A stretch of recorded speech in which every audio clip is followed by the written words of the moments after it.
لیکن تجھے پتہ نہیں کہ یہ کسی ماں کا بیٹا ہے، پتہ نہیں کسی بیوی کا شوہر ہے۔ ایک ہمارے دوست ہیں، بزرگ ہیں، ان کا داماد فوت ہو گیا، نشہ کرتا تھا۔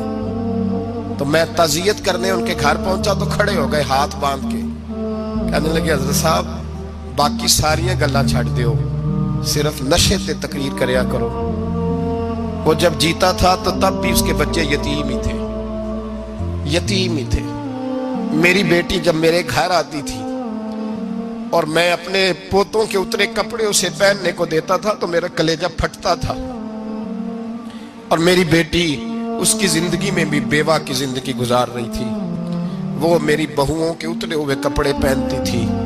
کوئی دعا کرو، کوئی جلسے کرو، یہ لت ختم ہو جائے۔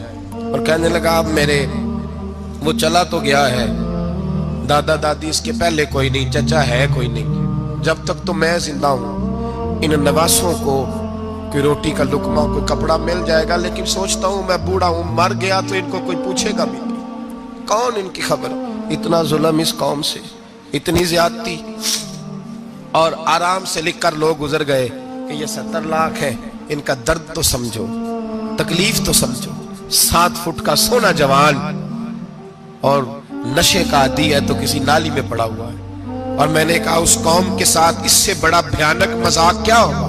کوئی دانشور تھا بڑا ظالم، اس ظالم سے کوئی مشورہ لینے آیا، اس نے آ کے کہا تو بڑا ظالم ہے، بڑے کڑوے مشورے دیتا ہے، میرا ایک دشمن ہے، میں اس سے بدلہ لینا چاہتا ہوں، میرا دل کرتا ہے اس کا بچہ قتل کر دوں تاکہ وہ تڑپے۔ تو ظالم نے کہا اسے قتل نہ کر، وہ تو اس کا باپ 2-4 مہینے رو کے چپ کر جائے گا، پھر میں سخت سزا دینا چاہتا ہوں، مشورہ دے۔ تو اس نے کہا اس کے بچے کو نشے پہ لگا دے، جس کا بچہ نشہ کرے گا وہ باپ روز مرے گا، روز جیے گا، وہ ماں روز مرے جیے گی، نشے پہ لگا دے۔ اس قوم کے ساتھ سب سے بڑا ظلم یہ ہوا کہ ملت کا جوان نشے پہ لگ گیا، ڈرگز پہ لگ گیا، اتنے تباہ حالات ہوئے کہ جوان چڑھتی جوانیاں، اماں نے کتاب دے کے بھیجا تھا، اور کالج سے واپس آئے تو نشے کے ٹیکے ہاتھوں میں پکڑے ہوئے، ٹیکے۔ اور آپ کے اس ملک کے اسلام آباد میں ایک دن میڈیا نے وہ خبر بھی وائرل کی اور وہ چیز بھی دکھائی لوگوں کو، 3 مہینے کا بچہ لے کے نشئی سڑک پہ آ گیا، اس نے کہا میرا نشہ ختم ہو گیا، میرا بچہ خرید لو، 2 پڑیاں دے دو۔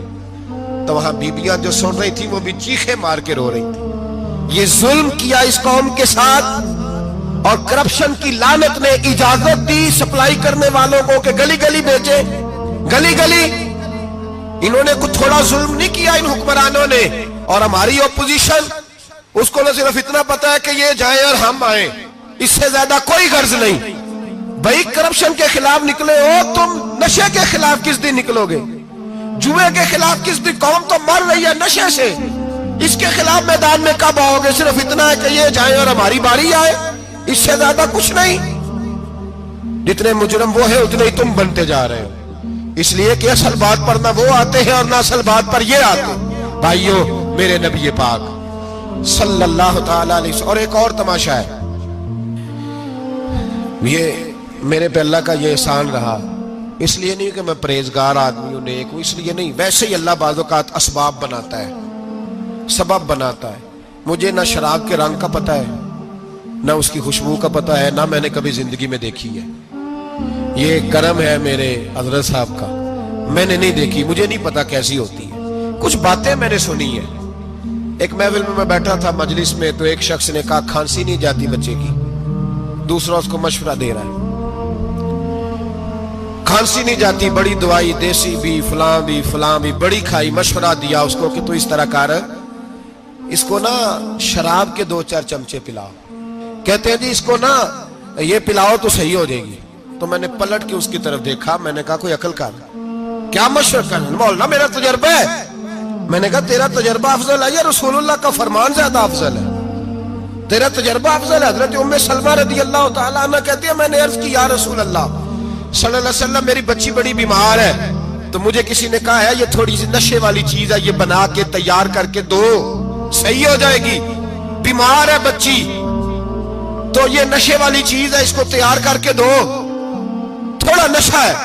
اگرچہ بعض، میں نے شروع میں کہا، بعض لوگ مریض کو، سخت مریض کو ایسی ادویات جو مجبوری بن جائے اس کی گنجائش اور اجازت دیتے ہیں۔ محتاط علماء تو اس میں بھی بہت ساری چیزیں پہلے بیان کرتے ہیں، لیکن اس نے کہا جی نرا نشہ دینا ہے شفا کے لیے۔ حضرت ام سلمہ کہتی ہے میرے نبی پاک نے میری طرف دیکھا، میری طرف، تو میں نے کہا یا رسول اللہ آپ کیا فرمانا چاہ رہے ہیں؟ تو نبی پاک نے فرمایا ام سلمہ کبھی ناپاک چیز میں بھی شفا ہوئی ہے، کبھی ناپاک چیز میں بھی، کبھی شراب اور خمر میں بھی شفا ہو سکتی ہے۔ شفا رب کریم نے رکھی ہے پر شہد کے اندر رکھی ہوئی ہے، شفا اللہ نے رکھی ہے قرآن مجید میں رکھی ہوئی ہے، تو اس میں بھی کبھی یہ حضور نے بیان کیا ہے کہ اس کے اندر شفا ہو سکتی، تو امت کتنی دلیری کرتی ہے جو یہ مشورے دیتی ہے کہ اس کے اندر نشہ ہے، شراب ہے، تو کھانسی چلی جائے گی تو فلانی بیماری چلی جائے گی۔ نہ آؤ ان چیزوں پہ، نہ اپنے ایمان کو خرابی دو، اور نہ ایسی باتیں کرو جس سے کہ ڈائریکٹ رسول اللہ صلی اللہ علیہ وسلم کے واضح ارشادات کی مخالفت ہو۔ میرے نبی پاک صلی اللہ علیہ وسلم نے فرمایا، اور پھر کچھ لوگ کہتے ہیں تھوڑی پی ہے جی۔ اب تو میں تجزیے میں پڑھ رہا تھا کہ ایسی شراب ایجاد ہو گئی ہے، لوگ شراب پیتے ہیں اور وہ مست بھی رہتے ہیں، کار بھی چلاتے رہتے ہیں، کہتے ہیں جی نہیں ہمارا ذہن معاف نہیں ہوا تو یہ والی صحیح ہے، نشہ نہیں لاتی۔ میرے نبی پاک صلی اللہ علیہ وسلم نے فرمایا جس چیز کی تھوڑی مقدار، زیادہ مقدار حرام ہے اس چیز کی تھوڑی مقدار بھی حرام ہے، جس کی زیادہ مقدار حرام ہے اس کی تھوڑی بھی۔